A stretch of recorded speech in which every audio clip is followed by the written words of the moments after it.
नमस्कार दोस्तों।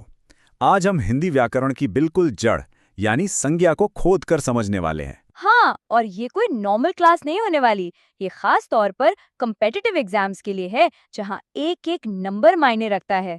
तो चलिए शुरू करते हैं। तो सवाल ये उठता है कि संज्ञा आखिर इतना जरूरी है क्यों? देखिए, ये सिर्फ एक टॉपिक नहीं है, ये तो पूरे हिंदी व्याकरण की नींव है, इसका बेस है। और अगर नींव मजबूत होना तो परीक्षा में नंबर तो अपने आप पक्के हो जाते हैं। तो चलिए सबसे पहले ये समझते हैं कि संज्ञा है क्या चीज। बहुत ही आसान भाषा में कहें तो दुनिया में किसी भी चीज का जो नाम है वही संज्ञा है। बिल्कुल। जैसे किसी इंसान का नाम हो राम, किसी शहर का नाम हो दिल्ली, किसी चीज का नाम किताब, या फिर किसी एहसास का नाम जैसे प्रेम, ये सब के सब संज्ञा हैं।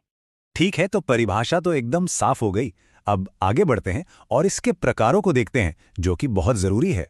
हाँ, संज्ञा को मेनली 5 हिस्सों में बांटा गया है और एग्जाम के लिहाज से इन पांचों को पहचानना आना ही चाहिए। तो ये हैं वो 5 प्रकार: व्यक्तिवाचक, जातिवाचक, भाववाचक, द्रव्यवाचक और समूहवाचक संज्ञा। चलिए अब जरा एक एक करके इन सबको अच्छे से समझते हैं उदाहरण के साथ। सबसे पहले बात करते हैं व्यक्तिवाचक संज्ञा की। तो पहला है व्यक्तिवाचक संज्ञा, जिसे अंग्रेजी में कहते हैं प्रॉपर नाउन। देखिए, जब हम किसी एक बिल्कुल खास व्यक्ति, जगह या चीज की बात करते हैं ना, तो वो व्यक्तिवाचक संज्ञा होती है। एकदम सही। जैसे राम बोला तो किसी खास लड़के की बात हो रही है, गंगा बोला तो एक खास नदी की, और ताजमहल बोला तो एक खास इमारत की। मतलब ये अपने आप में यूनिक है। अब इसके बिल्कुल ऑपोजिट है जातिवाचक संज्ञा यानी कॉमन नाउन। ये किसी एक की नहीं बल्कि उसकी पूरी जाति, पूरी कैटेगरी की बात करती है। हाँ, जैसे जब हम कहते हैं लड़का, तो कोई भी लड़का हो सकता है ना। इसी तरह गाय या विद्यालय, ये किसी एक गाय या एक स्कूल का नाम नहीं है, ये तो उनकी पूरी जाति का नाम है। अब आता है तीसरा और सच कहूं तो बहुत ही इंपॉर्टेंट टाइप, भाववाचक संज्ञा या एब्स्ट्रैक्ट नाउन। ये उन चीजों के नाम हैं जिन्हें हम देख या छू नहीं सकते, सिर्फ फील कर सकते हैं, महसूस कर सकते हैं। जैसे कि प्रेम, दोस्ती यानी मित्रता, या फिर बचपन। ये सब क्या है? गुण है, भाव है या अवस्थाएं हैं।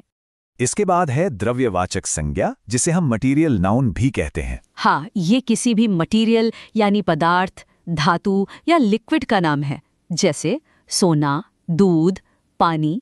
और हाँ, इनकी एक खास बात जरूर याद रखनी है कि इन्हें गिना नहीं जा सकता, इन्हें सिर्फ मापा या तौला जाता है।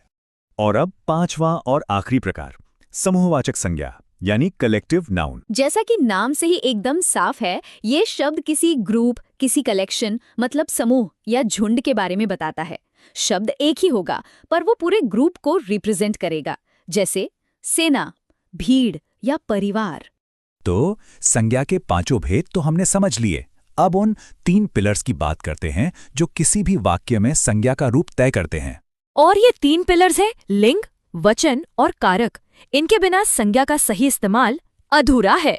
देखिए, हिंदी में हर संज्ञा या तो पुल्लिंग होती है या स्त्रीलिंग।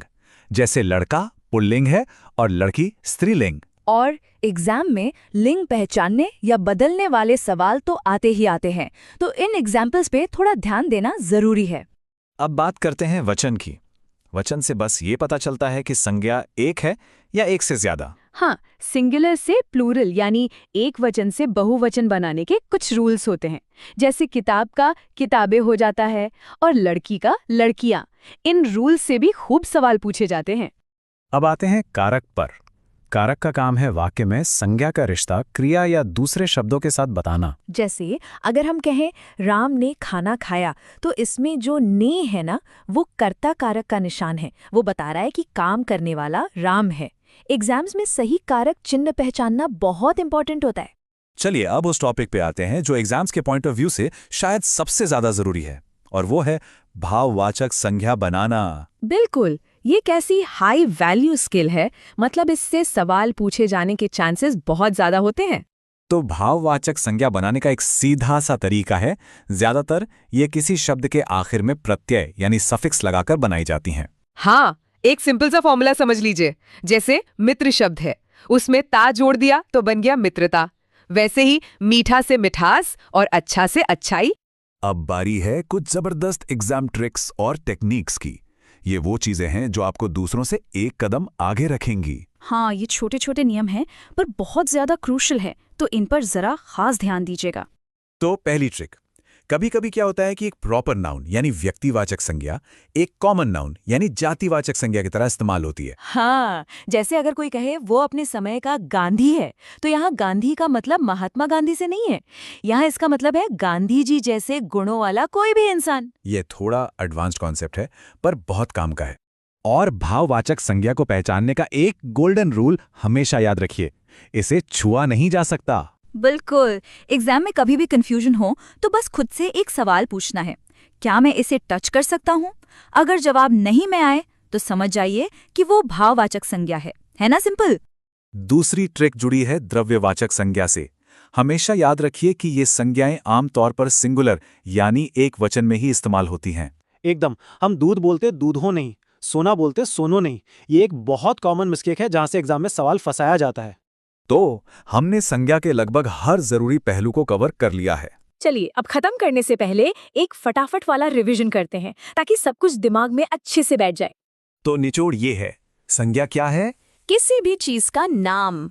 इसके कितने प्रकार हैं? 5। व्याकरण के लिए क्या जरूरी है? लिंग, वचन और कारक। और एग्जाम के लिए सबसे हॉट टॉपिक कौन सा है? भाववाचक संज्ञा बनाना। तो इस पूरे एनालिसिस के बाद अब सवाल यह है कि संज्ञा से जुड़े किसी भी सवाल को हल करने के लिए तैयारी कैसी है? उम्मीद है कि अब आपका कॉन्फिडेंस लेवल पहले से कहीं ज्यादा हाई होगा।